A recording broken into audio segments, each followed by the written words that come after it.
Also, there's been speculation on the internet that the shooting could have been a revolt against the Army from soldiers faced with stop-loss and multiple combat tours to Iraq and Afghanistan. Well, there's no evidence to support the theory, well, at least not yet. There's also no evidence to support the official Army version of events. Suicide among military personnel and veterans are at alarming levels. So the Department of Defense does more to hide these facts than to deal with them. So what if this was a revolt by the troops themselves? Or perhaps even a takeover of the military base, and they just didn't want anyone to know that. That's bad PR, friends. And if you can use this, again, in the Rambo Emmanuel program paradigm, use this crisis. It's terrorism. I mean, listen to the phony conservatives just going off right now. I mean, every other word. Terrorist, terrorist, terrorist, terrorist. And Fox News isn't so fun to watch anymore, is it? Yeah. I haven't watched Glenn Beck in probably weeks or months. I'm sure he's having a field day with this. Oh, it's Obama and this political correctness, and you see what happens? Literally bashing the military now. Are you hearing them as I'm hearing them? Because it sounds to me like they're bashing the military, and maybe they've got good reason to, but they would never have done that under George W., would they? The last thing the state can let happen is an awakening by its enforcement arm that they are nothing but tools of oppression, in fact, slaves to the monster that they serve. Where the military is trained and encouraged to kill and bomb in the name of the state, they are forbidden the means of protection for themselves and their loved ones once they're outside the killing zones designated by the state.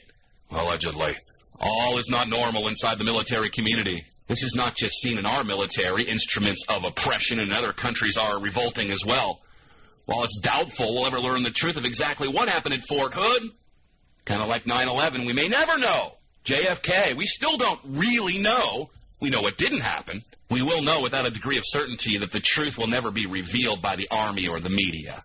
This could have been a false flag event to divert attention of the American public from the debates and the planned demonstrations against the healthcare fiasco. There's one. Could have simply been another MKUltra event to further demonize the anti-war element in this country and to lay another crime at the feet of the current villain du jour, the Muslims. We'll talk about that in the second hour. Oh, you cannot commit a worse crime than to kill our troops. The bleeding hearts out there on the right, maybe even the left too. Okay, you're right. We do have to go send more troops over. We do have to escalate the wars.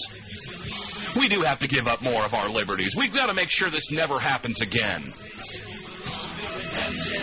And could there be a connection between this alleged shooter and his fellow Virginia Tech shooter, Sung Hui Cho, other than the oblique reference to Cho having a Muslim influence? Cui bono, my friends. Who benefit? But you've noticed the environment today. I mean, the bullets are flying off the shelf, even as the price for them are going up. Guns are flying off the shelf, even as they're harder and harder to get. Record clips, no pun intended. Poll after poll has shown that support for gun control is at an all-time low. Repeatedly, their agenda has been defeated in the courts, and pro-gun laws are still sweeping the country. Courts? What courts? Ever since the assault weapons ban sunset in 2004, they've been waiting for the right moment to get it reinstated. Now, 5 years later, some think that they have the chance, thanks to the Fort Hood shooting. The fact that what has been arbitrarily defined as quote-unquote assault weapons by these so-called activists weren't even used in the shooting is immaterial.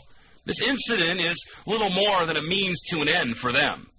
They've already seized on reports that the FN-57 pistol used by Major Hasan, the alleged killer at Fort Hood, now being called a domestic terrorist by some. The 5.7 was targeted by gun control groups right around the time that the sunset came for the AWB, the latest demon gun that needed to be banned because it had armor-piercing ammunition. The Grady campaign to prevent gun violence claimed to have successfully penetrated a bulletproof vest using the gun. Keeping in mind that this whole Brady campaign started after the Reagan shooting. What happened in the Reagan shooting? Well, you might want to look into that connection. Moving on, Justice Department is now asking for news sites visitors list. This according to Declan McCullough, who we've had on our program many times, and looking forward to get him back. He's been doing a lot of great work on this front.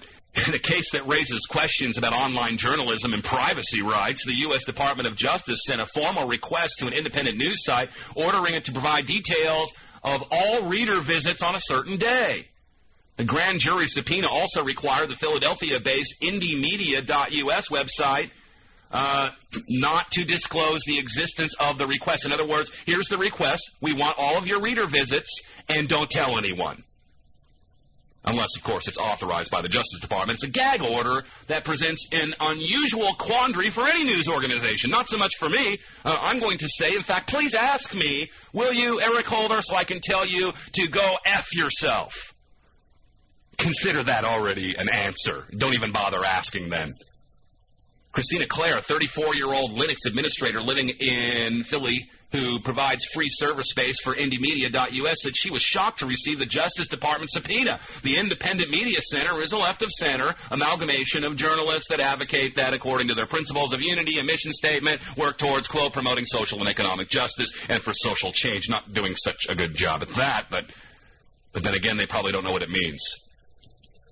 The subpoena from U.S. Attorney Tim Morris in Indianapolis demanded all IP traffic to and from www.indiemedia.us. So we have used for sources before, so I guess I'd be on the list. That was June 25th of 2008. So I guess we can't blame this precisely on the Obama administration. Not to say that it isn't still going on, though. It instructed this person to include IP addresses, times, and other identifying information, including email addresses, physical addresses, registered accounts, and Indie-Media's readers' social security numbers, bank account numbers, credit card numbers, and so on. What would you do if someone asked you to do this? I wonder how many people out there went, well, I don't want any trouble. I'm scared. Look, you'll shut me down anyway, so I'm just going to, I'm going to tell you one, but I'm just going to give you all that information. How many people do you think just did that? I can think of a few off the top of my head. I won't mention any names, but I think you know what I mean. Under long-standing Justice Department guidelines, subpoenas to members of the news media are supposed to receive special treatment.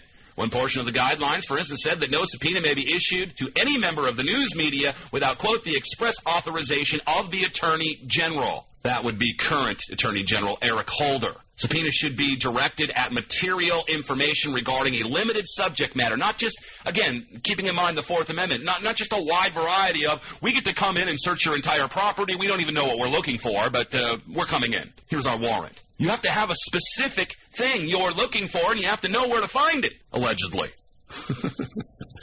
Still unclear what a criminal investigation U.S. Attorney Morrison was pursuing. Last Friday, a spokesperson initially promised a response, but Morrison sent an email Monday evening saying, we have no comment. The Justice Department of Washington, D.C. also declined to respond. If this is a big transparent administration, they're going to clean up, mop up all of the liberty-stealing activities of the Bush-Cheney administration, then what do they have to hide?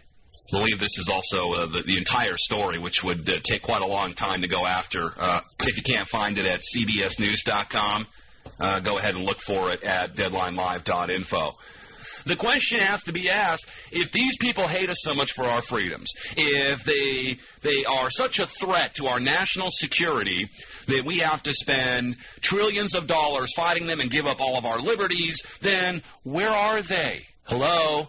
Oh, there's that Fort Hood thing, I guess, right? I mean, why aren't we seeing more attacks on this country? Not that I want to see that, but the borders are wide open, the ports are wide open, we have allegedly cells all over the place. Well, conveniently, the FBI finds all of them and busts them before they can do anything. They have a perfect record since 9/11, allegedly. Where are they? Where are the terrorists that want to kill it? Is it that hard to get over here? You can just ask Juan, Pablo, or Maria.